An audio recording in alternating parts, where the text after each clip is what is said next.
The process for coming up with Blitz mode was very organic, actually. We kind of set out in the beginning to, with a goal to try to look at making a mode that took the best bits of the regular kind of deathmatch, longer RTS, classic RTS modes, but then focused it and kind of condensed it and saw to see if we could do a faster, kind of more action-focused mode, but still retain a lot of the strategic choices that you made in a game that you could play for 45 minutes or an hour. And obviously that's not an easy thing to do, but the thing that it kind of led to was introducing card play.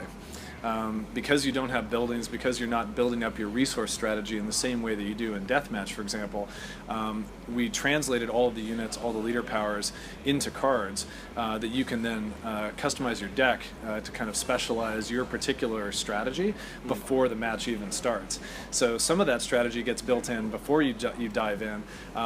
The rest of it comes in while you're playing, and also how you interact with your teammates.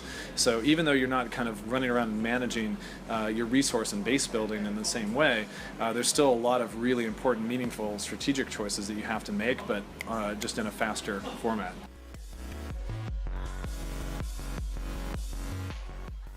Strongholds is, there's a huge variety of different modes in the game, as you've kind of seen today. Blitz mode can be played in kind of 4 to 8 minutes per match, and then of course deathmatch matches can go on for well over an hour, depending on how the game is going. Strongholds is one that's also on the faster end of the spectrum. It's a 15-minute mode. You've got unlimited resources. You don't have to build your initial base. It's fully upgraded. You basically just try to build units as fast as you can and go out and capture other base plots, other stronghold base locations around the map. So that one also, as you say, is really focused on less about going and having to worry about a resource economy, more about what you're going to build, how you're going to coordinate with team members, how you're going to outthink the other team, because it's, as you've probably discovered, it's a little bit tough to defend everywhere. You really have to, even though you've got a lot of resources, you have to still use them intelligently to try to kind of hit the other team where they're weakest, I guess.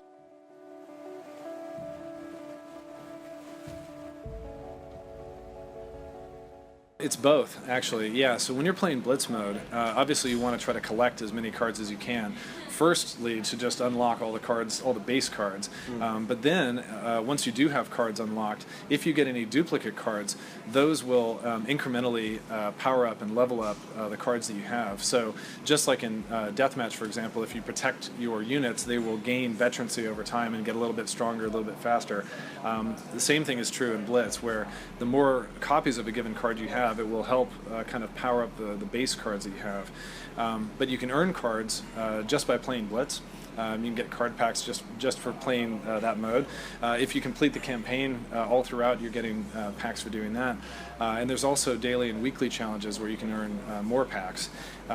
If you're a little bit impatient like I am, or you don't have as much time, you can also buy additional packs, standard packs and premium packs that are more focused on some of the rarer cards. So if there's a particular card that you're trying to level up, then that's kind of a way to shortcut that. But it's very legitimate strategy just to play the game and earn cards that way.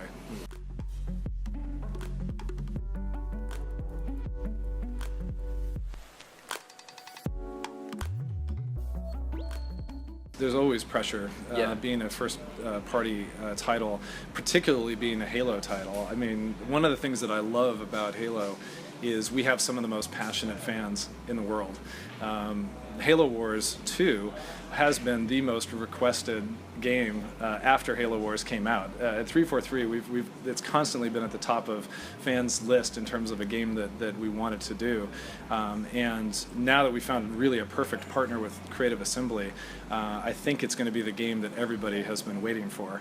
But with that comes a lot of pressure, and everybody that's working on the game is everybody as much a passionate fan as everybody that's been waiting for it. So the biggest pressure of all, I think, has been in trying to satisfy ourselves and live up to the legacy that we developed with the first game.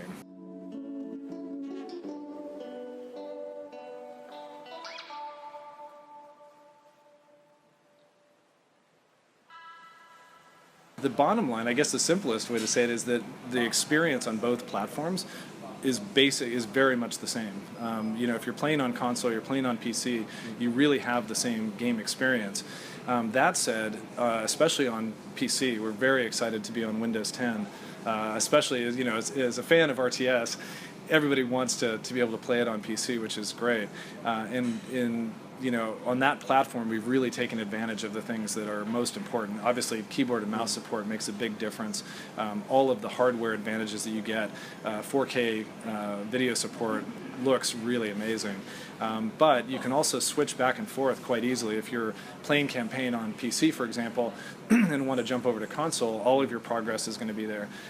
Most of the controls are incorporated. Obviously, there's a few things you can do differently or have some more control on PC, but I'm really proud of how we've actually managed to consolidate as much of those controls as we can into the actual console controller. For fans of the original game, they'll remember that that was a fairly revolutionary thing to try to bring a big RTS to console in the first place.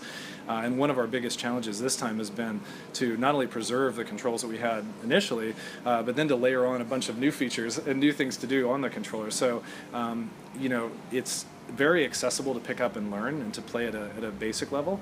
I think advanced players are going to be really impressed by the other things that you can do with the controller. I mean, unit grouping, for example, really advanced unit management. There's a number of different ways to not only select but also to micro and control your units just through the controller.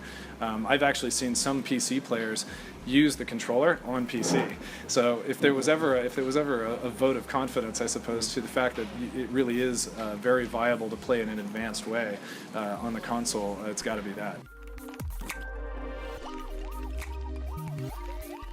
You can't crossplay for Halo Wars 2. Yeah. That's something that we're obviously very keen to try to do. If in any potential future titles, it's something we definitely would be embracing. But unfortunately, we can't do it on Halo Wars 2.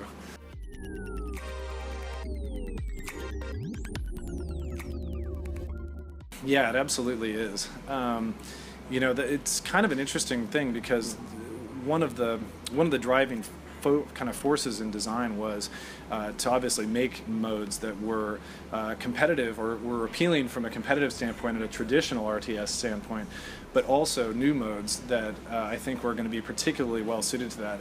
Playing Blitz or playing Strongholds, for example, those modes are not only very competitive, but they're as fun to watch as they are to play.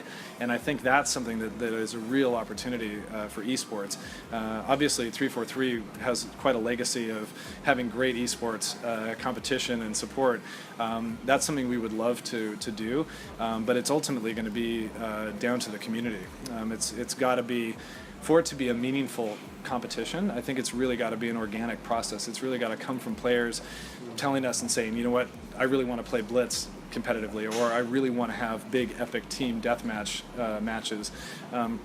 So that's something that we're certainly eager to support, but we'll have to kind of look to the community to see what parts of that they most want to play.